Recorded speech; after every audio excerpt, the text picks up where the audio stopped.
GM. GM. So I closed my Chainlink trade yesterday, and I want to revisit it because I'm seeing a few things that make me. I'm probably a bit jaded by Chainlink because Chainlink's a real cuck coin, and Chainlink looks great. You get your low and higher low and higher low and higher low. It just keeps grinding and grinding and grinding higher.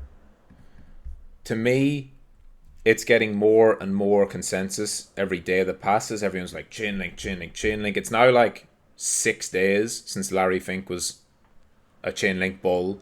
He didn't say Chainlink, obviously, but he talked about tokenization of assets. The RWA narrative, caught fire again.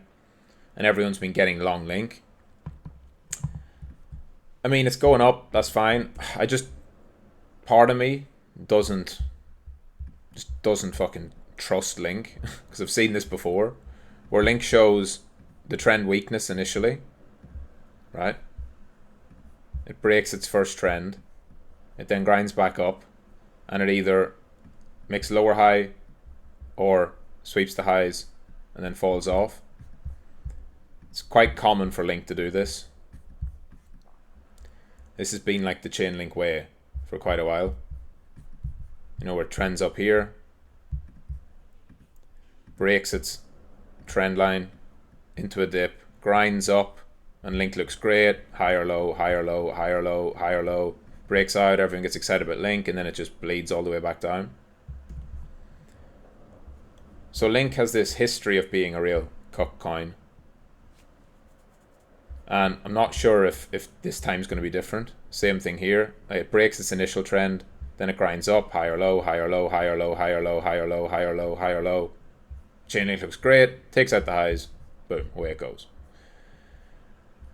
Is it going to be like this over here, where we've had our dip, and then it just grinds and grinds and grinds all the way up, like into a proper bull? Hopefully, for Chainlink bulls. If that's the case, though, I think buying a shakeout after the highs is better. Meaning that when it takes these highs, I'm going to low time frame trade this, by the way. I will be long Link in here, trying to catch the move to this high, but that's going to be more of a day trade than a short term trade. I think there's a couple trades you could take. Is if Link flips this, there's a pretty easy trade from there to take the liquidity. But I think after that point, it probably distributes there, falls back inside. And then the next time is here. Once it dips back below, has whatever kind of pullback after taking the highs. Because Chainlink, the team dump a lot of tokens and they just tend to do this over and over and over again. That when Chainlink takes out major highs, people sell. Takes out the highs, people sell. So you could buy there, you could buy there. I don't think buying on this grind higher is good apart from just your short-term trades. I'd say that, to be honest, if I had just held my $15 entry, it probably is fine and probably doesn't come back to it. Like $15 was here, I closed it. I think we probably don't come back to that, even if we do take out the highs. But for me, I don't have high conviction on Link. It's not something I want to hold spot for a long time. Other people do have conviction on it. I just don't. I've got other coins that I prefer to hold. And so I would rather just trade this. And I can just take a trade in this area if one presents. Take a trade to the highs. Wait for it to false breakout and come back. If it false breakouts, comes back. Get another trade on here for the next leg up and just trade it. That's just my approach, but I'm more of a short-term trader for most of these coins.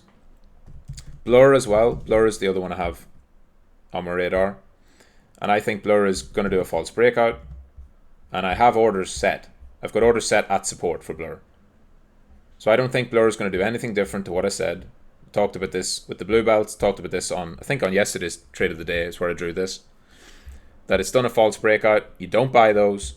Eventually, Blur finds its way back to support, which is support. All of this is support.